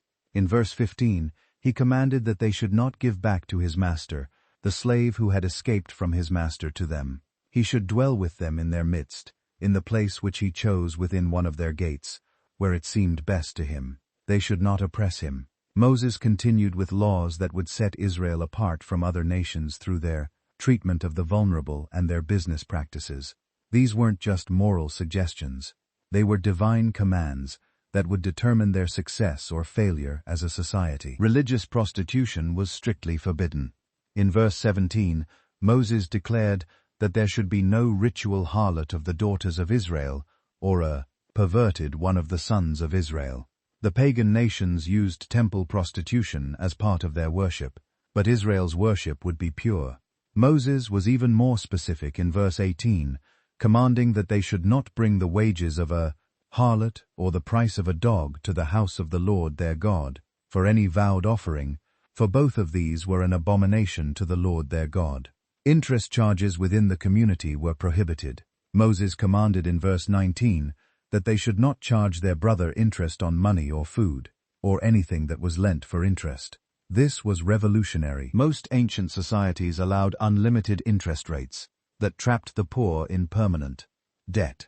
However, business with foreigners operated under different rules. Moses explained in verse 20 that to a foreigner they could lend for interest, but to their brother they should not lend for interest, that the Lord their God might bless them, in all to which they set their hand in the land which they went to possess. Vows to God were binding contracts. Moses commanded in verse 21 that when they made a vow to the Lord their God, they should not delay to pay it, for the Lord their God would surely require it of them, and it would be sin to them. But vows were voluntary. Moses clarified in verse 22 that if they abstained from vowing, it would not be sin to them. Whatever had gone out of their lips, they should keep and perform, for they voluntarily vowed to the Lord their God what they had promised with their mouth. Moses addressed property rights with a practical example in verse 24. He said that when they came into their neighbor's vineyard, they could eat their fill of grapes at their pleasure, but they should not put any in their container. This allowed for immediate hunger to be satisfied without permitting theft. The same principle applied to grain fields. Moses explained in verse 25 that when they came into their neighbor's standing grain, they could pluck the heads with their hand, but they should not use a sickle on their neighbor's standing grain. Moving to chapter 24, Moses addressed divorce regulations. In verse 1, he said that when a man took a wife and married her, and it happened that she found no favor in his eyes, because he had found some uncleanness in her, and he wrote her a certificate of divorce, put it in her hand, and sent her out of his house, the marriage could end. But there were restrictions on remarriage. Moses explained in verse 4 that if she remarried, and that husband also divorced her, or died, her former husband who divorced her could not take her back to be his wife after she had been defiled, for that would be an abomination before the Lord. Newlyweds needed time to establish their relationship. Moses commanded in verse 5 that when a man had taken a new wife, he should not go out to war or be charged with any business. He should be free at home 1 year and bring happiness to his wife, whom he had taken. Basic necessities couldn't be taken as collateral for loans. Moses declared in verse 6 that no man should take the lower or the upper millstone in pledge, for he took one's living in pledge. Kidnapping carried the death penalty. Moses commanded in verse 7 that if a man was found kidnapping any of his brethren of the children of Israel and mistreated him or sold him, then that kidnapper should die, and they would put away the evil from among them. Moses addressed the proper procedures for handling disputes and ensuring that justice was carried out fairly. These laws would prevent both excessive punishment and inadequate consequences for wrongdoing. Skin diseases required careful handling by religious authorities. Moses commanded in verse 8 to take heed in an outbreak of leprosy, that they carefully observed and did according to all that the priests, the Levites, would teach them, just as he commanded them, so they should be careful to do. Moses reminded them of a historical example in verse 9, telling them to remember what the Lord, their God, did to Miriam on the way when they came out of Egypt. Even Moses' own sister had faced consequences for speaking against him. When lending to the poor, dignity had to be preserved. Moses commanded in verse 10 that when they lent their brother anything, they should not go into his house to get his pledge. They should stand outside, and the man to whom they lent should bring the pledge out to them. Special care was required for the destitute. Moses explained in verse 12 that if the man was poor, they should not keep his pledge overnight. They should certainly restore the pledge to him again when the sun went down, that he might sleep in his own garment, and bless them, and it would be righteousness to them before the Lord their God. Workers' rights were protected. Moses commanded in verse 14 that they should not oppress a hired servant who was poor and needy, whether one of their brethren or one of the aliens who was in their land within their gates. Payment had to be prompt. In verse 15, Moses declared that each day they should give him his wages and not let the sun go down on it, for he was poor and had set his heart on it, lest he cry out against them to the Lord, and it be sin to them. Individual responsibility was a key principle. Moses stated in verse 16 that fathers should not be put to death for their children, nor should children be put to death for their fathers. A person should be put to death for his own sin. Justice had to be impartial. Moses commanded in verse 17 that they should not pervert justice, do the stranger or the ride fatherless, nor take a widow's garment as a pledge. The motivation for protecting the vulnerable came from their own history. Moses reminded them in verse 18 that they should remember that they were slaves in Egypt, and the Lord their God redeemed them from there. Therefore, he commanded them to do this thing. Even harvesting practices should show care for the poor. Moses commanded in verse 19 that when they reaped their harvest in their field and forgot a sheath in the field, they should not go back to get it. It should be for the stranger, the fatherless, and the widow, that the Lord their God might bless them in all the work of their hands. Moving to chapter 25, Moses addressed physical punishment. In verse 1, he said that if there was a dispute between men and they came to court, that the judges might judge them, and they justified the righteous and condemned the wicked, then it should be, if the wicked man deserved to be beaten, that the judge would cause him to lie down and be beaten in his presence, according to his guilt, with a certain number of blows. But there were limits to punishment. Moses declared in verse 3 that 40 blows he could give him, and no more, lest he should exceed this, and beat him with many blows above these, and their brother be humiliated in their sight. Even working animals deserved consideration. Moses commanded in verse 4 that they should not muzzle an ox while it treaded out the grain. Moses addressed family obligations in verse 5. If brothers dwelt together, and one of them died and had no son, the widow of the dead man should not be married to a stranger outside the family. Her husband's brother should go into her, take her as his wife, and perform the duty of a husband's brother to her. This practice, called levirate marriage, preserved family lines. Moses explained in verse 6 that the firstborn son which he bore would succeed to the name of his dead brother, that his name might not be blotted out of Israel. Moses now turned to one of the most beautiful ceremonies in Israel's religious calendar, the offering of first fruits. This wasn't just about giving God the first and best of their harvest. It was about remembering their story and declaring their identity as God's chosen people. In chapter 26.1, Moses told them that when they came into the land which the Lord their God was giving them as an inheritance, and they possessed it and dwelt in it, they should take some of the first of all the produce of the ground, which they would bring from their land that the Lord their God was giving them, and put it in a basket, and go to the place where the Lord their God chose to make his name abide. The ceremony involved a formal declaration to the priest. Moses instructed them in verse 3 to go to the one who was priest in those days, and say to him that they declared that day to the Lord their God that they had come to the country which the Lord swore to their fathers to give them. The priest would receive their offering, and then came the most important part, reciting their history. Moses told them in verse 5 that they should answer and say before the Lord their God, "My father was a Syrian about to perish, and he went down to Egypt and dwelt there, few in number, and there he became a nation great, mighty and populous." The story would continue with their suffering and deliverance. In verse 6 they would say, "But the Egyptians mistreated us, afflicted us, and laid hard bondage on us." Then in verse 7, "Then we cried out to the Lord God of our fathers, and the Lord heard our voice, and looked on our affliction, and our labor, and our oppression." The climax of the story was God's mighty deliverance. In verse 8, they would declare, "So the Lord brought us out of Egypt with a mighty hand, and with an outstretched arm, with great terror, and with signs and wonders."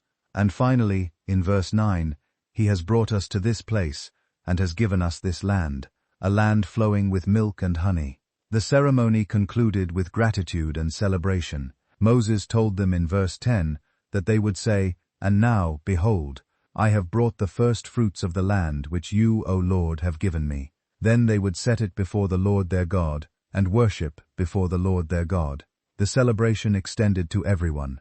Moses commanded in verse 11 that they should rejoice in every good thing which the Lord their God had given to them and their house. They and the Levite and the stranger who was among them every third year had a special emphasis on caring for the needy. Moses explained in verse 12 that when they had finished laying aside all the tithe of their increase in the third year, the year of tithing, and had given it to the Levite, the stranger, the fatherless, and the widow, so that they might eat within their gates and be filled, then they would say before the Lord their God the words recorded in verses 13 to 15. This declaration was a solemn oath of obedience. They would say in verse 13, "I have removed the holy tithe from my house, and also have given them to the Levite, the stranger, the fatherless, and the widow, according to all your commandments which you have commanded me. I have not transgressed your commandments, nor have I forgotten them." Moses now described one of the most dramatic moments that awaited Israel in the Promised Land, a ceremony that would literally divide the nation between two mountains to declare the consequences of their choices. In chapter 27 verse 1, Moses with the elders of Israel commanded the people, saying that they should keep all the commandments which he commanded them that day. On the day when they crossed over the Jordan to the land which the Lord their God was giving them, they should set up large stones and whitewash them with lime. These stones would bear an important message. Moses commanded in verse 3 that they should write on them all the words of this law when they had crossed over, that they might enter the land which the Lord their God was giving them, a land flowing with milk and honey. Just as the Lord God of their fathers promised them, the location was specifically chosen. Moses told them in verse 4 that when they had crossed over the Jordan, they should set up these stones which he commanded them that day on Mount Ebal, and they should whitewash them with lime. An altar would also be built there. Moses commanded in verse 5 that they should build an altar to the Lord their God, an altar of stones. They should not use an iron tool on them. They should build with whole stones the altar of the Lord their God, and offer burnt offerings on otalit to the Lord their God. The ceremony would include fellowship offerings and celebration. Moses told them in verse 7 that they should offer peace offerings and should eat there and rejoice before the Lord their God. The law would be clearly displayed. Moses commanded in verse 8 that they should write very plainly on the stones all the words of this law. Then came the dramatic moment when the nation would be divided. Moses explained in verse 12 that when they had crossed over the Jordan, these should stand on Mount Gerizim to bless the people: Simeon, Levi, Judah, Issachar, Joseph, and Benjamin. The other tribes would represent the consequences of disobedience. In verse 13, Moses said that these should stand on Mount Ebal to curse: Reuben, Gad, Asher, Zebulun, Dan, and Naphtali. The Levites would proclaim a series of curses to which all the people would respond. Moses began the list in verse 15. "Cursed is the one who makes a carved or molded image, an abomination to the Lord, the work of the hands of the craftsman, and sets it up in secret." And all the people would answer and say, "Amen." The curses continued through various sins: dishonoring parents in verse 16, moving boundary markers in verse 17, misleading the blind in verse 18, perverting justice for vulnerable people in verse 19, and various sexual sins in verses 20 to 23. The ceremony concluded with curses against violence and corruption. In verse 24 they would say, "Cursed is the one who attacks his neighbor secretly." In verse 25, "Cursed is the one who takes a bribe to slay an innocent person." And finally, in verse 26, "Cursed is the one who does not confirm all the words of this law by observing them." To each pronouncement, all the people would say, "Amen." Moses now painted the most vivid picture of blessing and curse in all of Scripture. What he was about to describe would determine Israel's entire future and serve as a prophecy that would be fulfilled with stunning accuracy throughout their history. In chapter 28:1, Moses declared that if they diligently obeyed the voice of the Lord their God, to observe carefully all his commandments, which he commanded them that day, the Lord their God would set them high above all nations of the earth. The blessings would be comprehensive and overwhelming. Moses promised in verse 2 that all these blessings would come upon them and overtake them, because they obeyed the voice of the Lord their God. Moses listed blessing after blessing in verses 3 to 6. "Blessed shall you be in the city, and blessed shall you be in the country. Blessed shall be the fruit of your body, the produce of your ground, and the increase of your herds, the increase of your cattle, and the offspring of your flocks. Blessed shall be your basket and your kneading bowl. Blessed shall you be when you come in, and blessed shall you be when you go out." Military victory was promised. In verse 7, Moses declared that the Lord would cause their enemies who rose against them to be defeated before their face. They would come out against them one way and flee before them 7 ways. Economic prosperity would follow. Moses promised in verse 8 that the Lord would command the blessing on them in their storehouses, and in all to which they set their hand, and he would bless them in the land which the Lord their God was giving them. Their identity as God's special people would be recognized worldwide. Moses declared in verse 9 that the Lord would establish them as a holy people to himself, just as he had sworn to them if they kept the commandments of the Lord their God and walked in his ways. International respect would follow. In verse 10, Moses said that all peoples of the earth would see that they were called by the name of the Lord, and they would be afraid of them. Abundance would characterize every aspect of life. Moses promised in verse 11 that the Lord would grant them plenty of goods in the fruit of their body, in the increase of their livestock, and in the produce of their ground, in the land of which the Lord swore to their fathers to give them. Weather patterns would serve them. In verse 12, Moses declared that the Lord would open to them his good treasure, the heavens, to give the rain to their land in its season, and to bless all the work of their hand. They would lend to many nations, but they would not borrow. Leadership among nations was promised. Moses declared in verse 13 that the Lord would make them the head and not the tail. They would be above only and not be beneath, if they heeded the commandments of the Lord their God, which he commanded them that day, and were careful to observe them. But then Moses's tone changed completely as he began to describe the consequences of disobedience. The curses would be as comprehensive as the blessings had been wonderful. In verse 15, Moses warned that if they did not obey the voice of the Lord their God to observe carefully all his commandments and his statutes, which he commanded them that day, all these curses would come upon them and overtake them. The curses mirrored the blessings in reverse. Moses declared in verses 16 to 19, "Cursed shall you be in the city, and cursed shall you be in the country. Cursed shall be your basket and your kneading bowl. Cursed shall be the fruit of your body and the produce of your land, the increase of your cattle and the offspring of your flocks. Cursed shall you be when you come in, and cursed shall you be when you go out." Disease and disaster would follow. Moses warned in verse 21 that the Lord would make the plague cling to them until he had consumed them from the land which they were going to possess. Agricultural failure would bring famine. In verse 22, Moses said the Lord would strike them with consumption, with fever, with inflammation, with severe burning fever, with the sword, with scorching, and with mildew. They would pursue them until they perished. Even the weather would turn against them. Moses warned in verse 24 that the Lord would change the rain of their land to powder and dust. From the heaven it would come down on them until they were destroyed. Military defeat would replace victory. In verse 25, Moses declared that the Lord would cause them to be defeated before their enemies.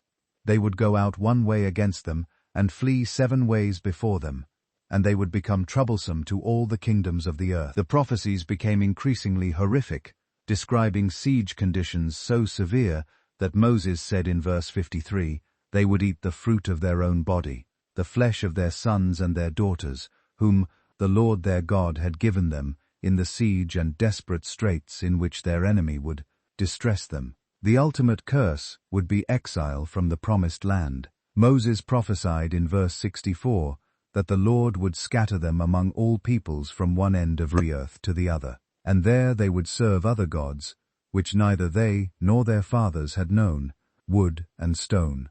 The sun was beginning to set on Moses's life, and he knew this was his final opportunity to speak to the nation he had led for 40 years. What he said next would be his most urgent and heartbreaking message, a plea from a dying leader who could see into Israel's future. In chapter 29, verse 1, Moses called all Israel together and said to them that they had seen all that the Lord did before their eyes in the land of Egypt, to Pharaoh and to all his servants and to all his land. They had witnessed the great trials which their eyes had seen, the signs and those great wonders. But Moses knew something troubling about human nature. In verse 4, he told them that the Lord had not given them a heart to perceive, and eyes to see, and ears to hear. To this very day, even after seeing the greatest miracles in history, Their spiritual understanding was still limited. Moses reminded them of God's supernatural care during their journey. In verse 5, he said that he had led them 40 years in the wilderness, and their clothes had not worn out on them, and their sandals had not worn out on their feet. They had not eaten bread, nor had they drunk wine or similar drink, that they might know that he was the Lord their God. The recent victories proved God's continued power. Moses recounted in verse 7 how when they came to this place, Sihon, king of Heshbon, and Og, king of Bashan, came out against them to battle, and they conquered them. Now came the crucial moment. Moses declared in verse 9 that they should keep the words of this covenant, and do them that they might prosper in all that they did. He was establishing a new covenant ceremony in verse 10, telling them that all of them stood today before the Lord their God, their leaders and their tribes and their elders and their officers, all the men of Israel. This covenant included everyone. Moses continued in verse 11 that their little ones and their wives, also the stranger who was in their camp, from the one who cut their wood to the one who drew their water, were all included. The purpose was clear in verse 12. Moses explained that they should enter into covenant with the Lord their God, and into his oath, which the Lord their God made with them today, that he might establish them today as a people for himself, and that he might be God to them, just as he had spoken to them, and just as he had sworn to their fathers, to Abraham, Isaac, and Jacob. But Moses was thinking beyond the present generation. In verse 14, he declared that he made this covenant and this oath, not with them alone, but with him who stood there with them that day before the Lord their God, as well as with him who was not there with them that day. Moses could see the future, and it frightened him. He warned them in verse 18 about the danger of individuals who might hear the words of this curse, and bless themselves in their heart, saying that they would have peace even though they followed their own stubborn hearts. The Lord would not spare such a person. The consequences of national apostasy would be devastating. Moses prophesied in verse 23 that the whole land would be brimstone, and salt and burning. It would not be sown, nor would it bear, nor would any grass grow there, like the overthrow of Sodom and Gomorrah, Admah and Zaboam, which the Lord overthrew in his anger and his wrath. Future generations would ask why this happened. Moses predicted in verse 24 that all nations would say, "Why has the Lord done so to this land? What does the heat of this great anger mean?" The answer would be simple and tragic. As Moses explained in verse 25, it was because they had forsaken the covenant of the Lord God of their fathers, which he made with them when he brought them out of the land of Egypt. But Moses wasn't ending his speech with despair. Even as he predicted Israel's failure and exile, he also saw something beautiful beyond the judgment, a hope that would sustain them through their darkest hours. In chapter 30 verse 1, Moses said that when all these things came upon them, the blessing and the curse which he had set before them, and they called them to mind among all the nations where the Lord their God drove them, and they returned to the Lord their God, and obeyed his voice, according to all that he commanded them today, they and their children, with all their heart, and with all their soul. Then something amazing would happen. God's response to genuine repentance would be immediate and complete. Moses promised in verse 3 that the Lord their God would bring them back from captivity, and have compassion on them, and gather them again from all the nations where the Lord their God had scattered them. No matter how far they were scattered, God would find them. Moses declared in verse 4 that if any of them were driven out to the farthest parts under heaven, from there the Lord their God would gather them, and from there he would bring them. The restoration would be complete. In verse 5, Moses promised that the Lord their God would bring them to the land which their fathers possessed, and they would possess it. He would prosper them and multiply them more than their fathers. But the greatest miracle would be internal transformation. Moses prophesied in verse 6 that the Lord their God would circumcise their heart and the heart of their descendants, to love the Lord their God with all their heart and with all their soul, that they might live. The curses would be transferred to their enemies. Moses declared in verse 7 that the Lord their God would put all these curses on their enemies, and on those who hated them, who persecuted them. Their obedience would return along with their prosperity. Moses promised in verse 8 that they would again obey the voice of the Lord and do all his commandments which he commanded them today. God would bless them abundantly. In verse 9, Moses said that the Lord their God would make them abound in all the work of their hand, in the fruit of their body, in the increase of their livestock, and in the produce of their land for good. For the Lord would again rejoice over them for good, as he rejoiced over their fathers. The condition was sincere repentance. Moses emphasized in verse 10 that this would happen if they obeyed the voice of the Lord their God, to keep his commandments and his statutes, which were written in this book of the law, and if they turned to the Lord their God with all their heart and with all their soul. Moses wanted them to understand that this wasn't impossible. In verse 11, he told them that this commandment which he commanded them today was not too mysterious for them, nor was it far off. It wasn't hidden in heaven or across the sea. Moses explained in verses 12 to 13 that it was not in heaven that they should say, "Who will ascend into heaven for us, and bring it to us, that we may hear it and do it?" Nor was it beyond the sea that they should say, "Who will go over the sea for us, and bring it to us, that we may hear it and do it?" The word was close to them. Moses declared in verse 14 that the word was very near them in their mouth and in their heart, that they might do it. Moses knew his time was running out. At 120 years old, with his strength still intact, but his mission nearly complete, he had to prepare Israel for life without him. The transition he was about to orchestrate would determine whether everything he had built would survive. In chapter 31:1, Moses went and spoke these words to all Israel. He told them in verse 2 that he was 120 years old today and could no longer go out and come in. Also, the Lord had said to him that he would not cross over this Jordan, but Moses assured them that they wouldn't be abandoned. In verse 3, he declared that the Lord their God himself crossed over before them. He would destroy these nations from before them, and they would dispossess them. Joshua himself crossed over before them, as the Lord had said. The formula for victory was the same as always. Moses reminded them in verse 6 to be strong and of good courage. Do not fear nor be afraid of them, for the Lord their God, he was the one who went with them. He would not leave them nor forsake them. Then came the formal commissioning of Joshua. Moses called Joshua in verse 7 and said to him in the sight of all Israel, "Be strong and of good courage, for you must go with this people to the land of Canaan, land which the Lord has sworn to their fathers to give them, and you shall cause them to inherit it." Moses gave Joshua the same promise he had given the people. In verse 8, he told him that the Lord, he was the one who went before him. He would be with him. He would not leave him, nor forsake him. Joshua should not fear nor be discouraged.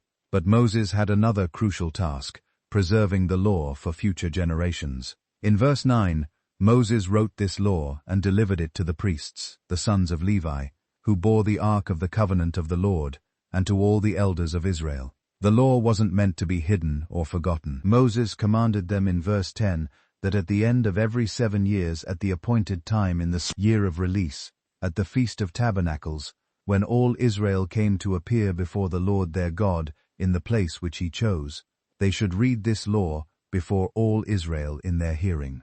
This public reading included everyone. Moses specified in verse 12 that they should gather the people together, men and women and 4 little ones, and the stranger who was within their gates, that they might hear and that they might learn to fear the Lord their God, and carefully observe all the words of this law. The purpose extended to future generations. In verse 13, Moses said that their children who had not known it might hear and learn to fear the Lord their God, as long as they lived in the land which they crossed the Jordan to possess. But then God gave Moses some sobering news. In verse 14, the Lord said to Moses that his days approached when he must die, and he should call Joshua and present themselves in the tabernacle of meeting, that he might inaugurate him. The Lord's message to Moses contained a heartbreaking prophecy. In verse 16, the Lord told Moses that he would rest with his fathers, and this people would rise and play the harlot with the gods of the foreigners of the land, where they went to be among them, and they would forsake him and break his covenant, which he had made with them. Knowing that Israel would eventually rebel despite all his warnings, Moses was commanded to teach them a song that would serve as a witness against them. This wasn't just any song, it was a prophetic masterpiece that would tell Israel's entire story before it happened. In verse 19, the Lord commanded Moses to write down this song for himself and teach it to the children of Israel. Put it in their mouths that this song might be a witness for him against the children of Israel. Moses understood the tragic irony. God explained in verse 20 that when he had brought them to the land flowing with milk and honey of which he swore to their fathers, and they had eaten and filled themselves and grown fat, then they would turn to other gods and serve them, and they would provoke him and break his covenant. The song would become their accuser. In verse 21, God said that when many evils and troubles had befallen them, this song would testify against them as a witness, for it would not be forgotten in the mouths of their descendants. For he knew the inclination of their behavior today, even before he had brought them to the land of which he swore. So Moses wrote the song that very day, and taught it to the children of Israel. The song began in chapter 32:1, with Moses calling on heaven and earth to listen. Give ear, O heavens, and I will speak, and hear, O earth, the words of my mouth. The song proclaimed God's perfect character. In verse 4, Moses sang, He is the rock. His work is perfect, for all his ways are justice, a God of truth and without injustice. Righteous and upright is he. But it also exposed Israel's future corruption. Moses sang in verse 5, They have corrupted themselves. They are not his children because of their blemish, a perverse and crooked generation. The song recounted God's love for Israel.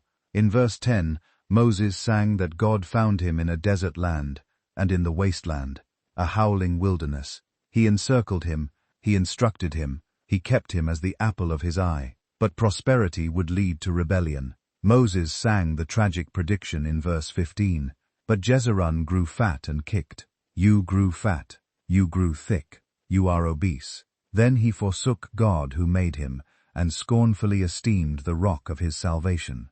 The consequences would be severe. Moses sang in verse 20 that God would say, I will hide my face from them. I will see what their end will be, for they are a perverse generation, children in whom is no faith. Yet the song also contained hope. Moses sang in verse 43, Rejoice, O Gentiles, with his people, for he will avenge the blood of his servants, and render vengeance to his adversaries. He will provide atonement for his land and his people. When Moses finished reciting all the words of this song, in the hearing of the people, he told them, in verse 46, to set their hearts on all the words which he testified among them that day, which they should command their children to be careful to observe, all the words of this law. Before his death, Moses had one final gift to give, individual blessings for each of the 12 tribes. These weren't just farewell wishes, they were prophetic declarations that would shape each tribe's destiny in the Promised Land. In chapter 33 verse 1, this was the blessing with which Moses, the man of God, blessed the children of Israel before his death. Moses began in verse 2 by describing God's magnificent appearance.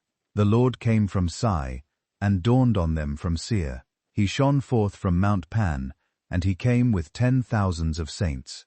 From his right hand came a fiery law for them. Moses declared God's love for his people in verse 3. Yes, he loves the people. All his saints are in your hand. They sit down at your feet. Everyone receives your words. Then Moses began the individual blessings for Reuben. He said in verse 6, Let Reuben live, and not die, nor let his men be few. Though Reuben would survive, this brief blessing suggested a diminished role compared to his birthright. Judah received a blessing of victory. Moses prayed in verse 7, Hear, Lord, the voice of Judah, and bring him to his people. Let his hands be sufficient for him, and may you be a help against his enemies. Levi's blessing was extensive, reflecting their special role as priests. Moses said in verse 8, Let your Thummim and your Urim be with your Holy One, whom you tested at Massah, and with whom you contended at the waters of Meribah. Benjamin was blessed with security. Moses declared in verse 12, The beloved of the Lord shall dwell in safety by him, who shelters him all the day long, and he shall dwell between his shoulders. Joseph received the longest and most beautiful blessing. Moses prayed in verse 13, Blessed of the Lord is his land, with the precious things of heaven, with the dew and the deep lying beneath. The blessing continued through verse 16, describing abundant fertility and strength. Zebulun and Issachar were blessed together in verse 18. Rejoice, Zebulun, in your going out, and Issachar in your tents. They shall call the peoples to the mountain. There they shall offer sacrifices of righteousness. God was blessed as a warrior tribe.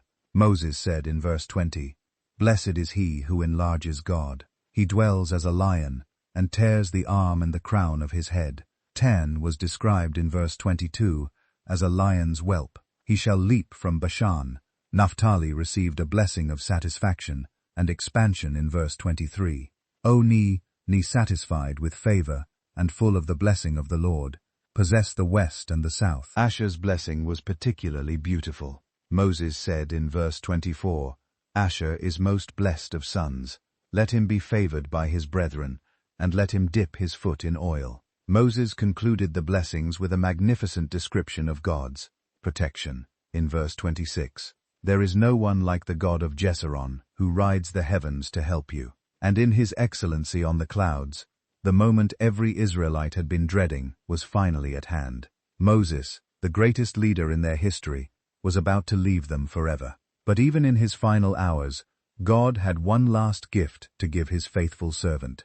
In chapter 34:1, Moses went up from the plains of Moab to Mount Nebo to the top of Pisgah, which was across from Jericho. This was the mountain God had chosen for Moses's final earthly experience, a place where he could see the fulfillment of God's promise, even though he couldn't enter it. What happened next was one of the most breathtaking moments in biblical history. The Lord showed him all the land. In verse 1, Gilead as far as Dan, all Naphtali and the land of Ephraim, and Manasseh, all the land of Judah, as far as the western sea, the south, and the plain of the valley of Jericho, the city of palm trees, as far as Zor. This wasn't just an ordinary view from a mountaintop. God supernaturally enabled Moses to see the entire promised land in one panoramic vision. Every hill, every valley, every city that would belong to his people was spread out before him in perfect detail. As Moses gazed upon the land, God spoke to him for the final time.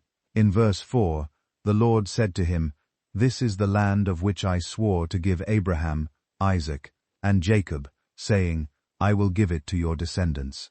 I have caused you to see it with your eyes, but you shall not cross over there. It was both a gift and a heartbreak. After 40 years of leading Israel toward this moment, Moses could see the destination, but not enter it.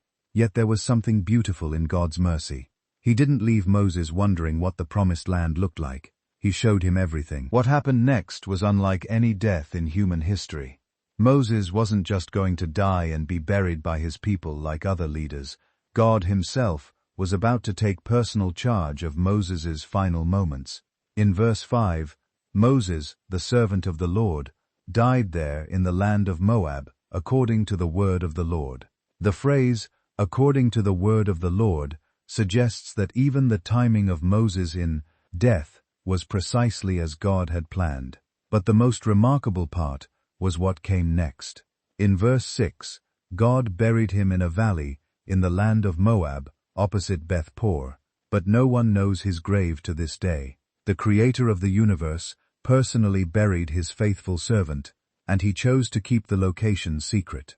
This wasn't accidental. God knew that if people could find Moses's grave, they might turn it into a shrine and begin worshipping Moses instead of worshipping God. By hiding the burial place, God protected both Moses's memory and Israel's faith. The secrecy of the burial became one of the great mysteries of Scripture. For thousands of years, people have wondered where Moses was buried, but God has kept that secret perfectly. No archaeological discovery has ever revealed it, and no ancient map has ever marked it. Moses died in remarkable condition.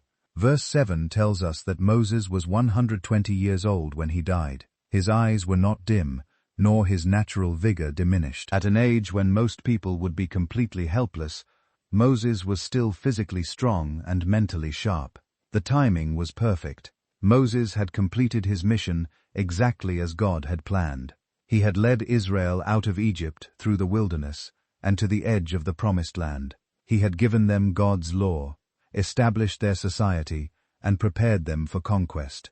His work was finished. When word reached the people of Israel that Moses was dead, the entire nation went into mourning. This wasn't just the death of a leader.